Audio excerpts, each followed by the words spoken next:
Talk show నిర్వాహకులకి స్వాగతం. వెంకటేశ్వరుని చరితం వింటే పాపములన్నీ తొలగు కదా, ఏడుకుండలు ఎక్కినంతనే మనసే పరవశం ఉంది కదా.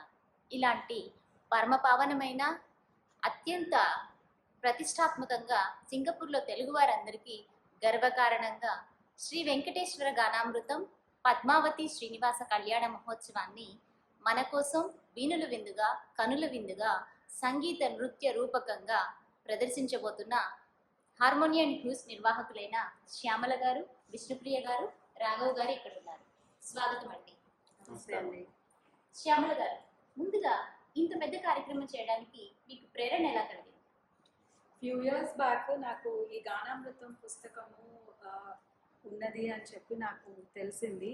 ఇది చదివినప్పుడు నాకు చాలా మంచి అనుభూతి కలిగింది అనమాట.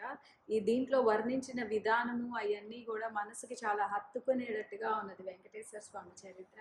అదే అనుభూతి మన ప్రేక్షకులందరూ సింగపూర్లో వాళ్ళందరూ అనుభవించాలి అనే ఉద్దేశంతో నా ఈ కోరికని కానీ లేకపోతే ఈ ఐడియాని కానీ నేను విష్ణుప్రియ గారితో రాఘవ్ గారితో చెప్పినప్పుడు వాళ్ళు కూడా చిన్నప్పటి నుంచి వెంకటేశ్వర స్వామి గురించి విని పెరగడం వల్ల వెంటనే ఇది బాగుంది చేద్దాము అని అన్నారు.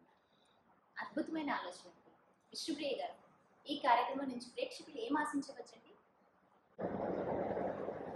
వెంకటేశ్వర స్వామి కళ్యాణం అంటే తిరుమల గుర్తొస్తుంది. ఆ తిరుమలకి మొత్తం భారతదేశంలో ఏ మూల ఉన్నా ఎటువైపు ఉన్నా అందరూ కూడా వచ్చి తిరుమలలో వెంకటేశ్వర స్వామి కళ్యాణం చేయాలని చాలా కోరుకుంటారు. అలాంటి వెంకటేశ్వర స్వామి కళ్యాణం మన సింగపూర్లో ఇక్కడ సంగీతం, నృత్యం, నాటక రూపంలో అభినయిస్తూ ఒకే వేదిక మీద అన్ని కళలతో కలిపేసేసి వెంకటేశ్వర స్వామి కళ్యాణం చేస్తున్నారంటే అందరికీ చాలా చాలా గొప్ప అనుభూతి అయితే కలుగుతుందండి.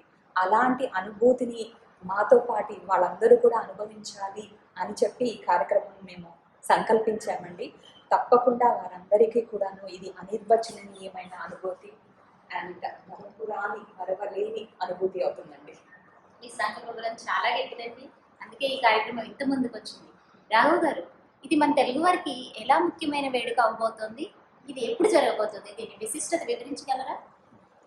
మన తెలుగువారిలో ముఖ్యమైనది కళ్యాణం అనగానే ముహూర్తం. మన వెంకటేశ్వర స్వామి కళ్యాణం జరిగింది శ్రవణ నక్షత్రంలో. ఈ ప్రోగ్రాం మనం సెప్టెంబర్ 14th సాటర్డే వచ్చిందనమాట. అది రెండో విశిష్టత. మూడోది, ఆ రోజు తిథి ఏకాదశి. వెంకటేశ్వర స్వామికి ఏకాదశి అంటే చాలా ఇష్టమైన తిథి అన్నమాట. నాలుగో విశిష్టత, ఇక్కడ మన సింగపూర్లో తమిళ వాళ్ళు ఉంటారు ఎక్కువ. మన వెంకటేశ్వర స్వామి టెంపుల్లోనే పురాటసి మంత్ అని ఒక ప్రత్యేకమైన ఒక మంత్ మొత్తము వెంకటేశ్వర స్వామి ప్రత్యేకమైన ఆరాధనలు చేస్తూ ఉంటారు అన్నమాట. అది ఆ నెక్స్ట్ 4 రోజుల తర్వాత నుంచి ఆ పురాటసి మంత్ కూడా స్టార్ట్ అవుతుంది. ఇన్ని విశిష్టతలు ఆ రోజు రావటము అదొక అదృష్టంగా భావించి మేము కూడా చేద్దామని అనుకున్నాము. ఈ వెంకటేశ్వర స్వామి ఇలా ఒక అవకాశాన్ని మాకు ఇచ్చారని మేము అనుకుని భావించి ఈ కార్యక్రమాన్ని మొదలుపెట్టాము. ఇన్ని విశిష్టతలు ఉండడం వల్ల అందరూ కూడా ఈ కార్యక్రమంలో పాల్గొనాలని కోరుకుంటున్నాను. తప్పకుండా అండి. ఇంత గొప్ప కార్యక్రమాన్ని చూడడానికి కూడా ఒక అదృష్టం అనేది. దీని కళాకారులు మేము విన్నాం, దీని కూచిపూడి, కర్ణాటక సంగీతం మరియు జానపదం 3 కళల్ని మిక్స్ చేసి సమన్వయం చేసి మీరు దీన్ని ప్రదర్శిస్తున్నారు. ఎలా అండి కళాకారులను ఎంపిక చేశారు? విష్ణుప్రియ గారు వివరిస్తారా? ఇలా కళాకారుల్ని నిజంగా చెప్పాలి అంటే అది వెంకటేశ్వర స్వామి వారు సెలెక్ట్ చేసుకున్నారు అని చెప్పచ్చండి. అది మా నిర్ణయం కాదేమో అనుకోవచ్చు. ఎందుకు అలా చెప్తున్నాను అంటే, ఈ మొత్తం మీరు గానామృతం చూసారంటే 355 ఘట్టాలు ఉంటాయి, అంటే మొత్తం 10 కవితలు ఉంటాయి. అందులో కొన్నిటిని ఏర్కొని 60 ఘట్టాలని 60 సన్నివాసాలను తీసుకొని శేషు గారు, అంటే ఆవిడ పేరు మనకు శేషు గారు సంగీతం పాడతారు, అలాగే నిషిత గారు క్లాసికల్ డాన్సర్ అండ్ క్రాంతి గారు ఫోక్ డాన్సర్ ప్లస్ అభినయం కూడా కలబోసింది అనమాట. వీళ్ళందరి పేర్లు మాకు సజెస్ట్ చేసినప్పుడు వీళ్ళు చేయగలరా చేయలేరా అన్న అనుమానం కొంచెం అయితే ఉన్నది. కానీ ఒకే ఒక్క సాంగ్ అండి శేషు గారు పాడినప్పుడు ఆ సాంగ్ వింటే గూస్ బంప్స్ అండి. అసలు చెవులన్నీ కూడా మొత్తం మనస్సు తను మొత్తం పులకరించిపోయింది అనమాట.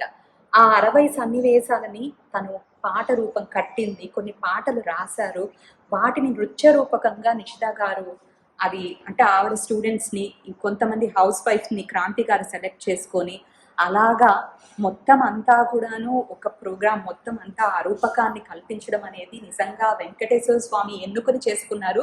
అది మా ఎంపిక కాదండి. నిజంగా అండి, మీరు చెప్తుంటే ఎప్పుడెప్పుడు చూడాలా అని మనసు ఉవ్విళ్ళూరుతుంది. ఈ కార్యక్రమంలో చాలా మంది కళాకారులు ఉన్నారని విన్నామండి. ఇలా ఎంతమంది ఉన్నారు, దాంట్లో ఎలా పార్టిసిపేట్ చేస్తున్నారు, ఏ వయసు వాళ్ళు ఉన్నారు వివరిస్తారా? ఆల్మోస్ట్ 75 కళాకారులు ఉన్నారండి. 30 వచ్చేసి మనకి మ్యూజిషియన్స్, మృదంగము, వయోలిన్ వాయించే కళాకారులు ఉన్నారు. అరౌండ్ 40 వచ్చేసి మనకి classical dancers plus folk dancers ఉన్నారండి.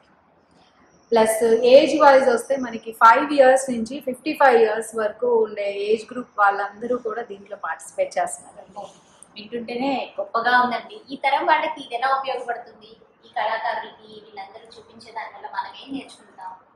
అంటే ఇప్పుడు మా తరం అనుకోండి, ఇండియాలో పుట్టి పెరిగిన వాళ్ళము వెంకటేశ్వర స్వామి గురించి వింటూ అలాగా పెరిగాము. కానీ ఇప్పుడు మా పిల్లల తరం, ఇప్పుడు జనరేషన్ వేరే ఇండియా బయట పెరుగుతూ ఉన్నారు కదా, సో వాళ్ళకి ఈ వెంకటేశ్వర స్వామి చరిత్రని గాన రూపంలో, నృత్య రూపంలో చూపించడం వల్ల వాళ్ళకి కైండ్ ఆఫ్ ఇంట్రెస్ట్ క్రియేట్ అవుతుంది, far away from all the digital gadgets అని చెప్పొచ్చు.